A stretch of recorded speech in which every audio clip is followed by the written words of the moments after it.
السلام عليكم. أهلا بيكم من جديد في قناة الزراعة الحديثة. في طلب على الرز الأبيض وعرض قليل من الرز الشعير في السوق، ومع ذلك في ثبات في أسعار الرز الشعير.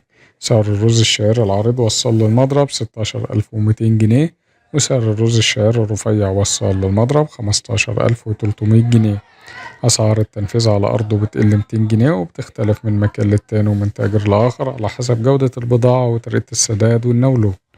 بالنسبة لأسعار الرز الأبيض العريض من أرض المضرب، بضاعة أعلى جودة زيت وبخار وسورتكس وكسر من 8 ل10%، بيتراوح سعر الطن من 25,000 جنيه ل25,200 جنيه. وسعر الرز الأبيض الرفيع من أرض المضرب، بضاعة أعلى جودة زيت وبخار وسورتكس وكسر من 8 ل10%، بيتراوح سعر الطن من 23,800 ل24,000 جنيه. أسعار مخلفات الرز السرس المطحون من 1,300 جنيه ل1,500 جنيه. سعر الكونة من 10,400 جنيه ل10,600 جنيه. كسر الرز الناعم من 12,200 جنيه ل12,400 جنيه على حسب درجة وخشانة الكسر.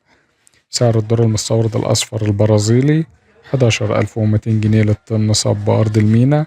وسعر الذرة المستورد الأصفر الأرجنتيني 11,200 جنيه للطن صب أرض المينا. وسعر الذرة المستورد الأصفر الأوكراني والصربي والأمريكي والبلغاري والروماني 10,400 جنيه للطن صب أرض المينا. سعر الذرة المحلي الأصفر 11,000 جنيه للطن، والذرة المحلي الأبيض 10,000 جنيه للطن تنفيذ لدى التجار اليوم.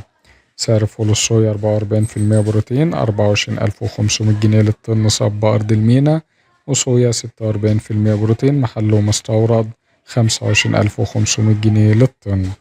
بالنسبة لأسعار الفول البلدي، الإرداب ب155 كيلو بيتراوح سعر الإرداب من 3,800 جنيه ل4,000 جنيه للإرداب، ومتوسط سعر الطن من 24,500 جنيه ل26,000 جنيه للطن.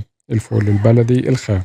أما الفول البلدي مفروش سوروتكس ومعبأ 25 كيلو 31,000 جنيه للطن. والفول الصحيح الأسترالي 28,000 جنيه للطن. والفول الصحيح الإنجليزي 27,000 جنيه للطن. والفول المجروش الأسترالي 31,000 جنيه للطن. والفول المجروش الليتواني 27,000 جنيه للطن. والعدس بجبة العريض 41,000 جنيه للطن. والعدس بجبة الرفيع 39,000 جنيه للطن. والعدس المجروش الأصفر 45,000 جنيه للطن. والترمس الحلو الأسترالي 28,000 جنيه للطن.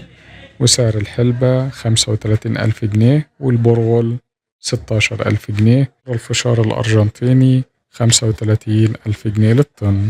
والسلام عليكم ورحمة الله وبركاته.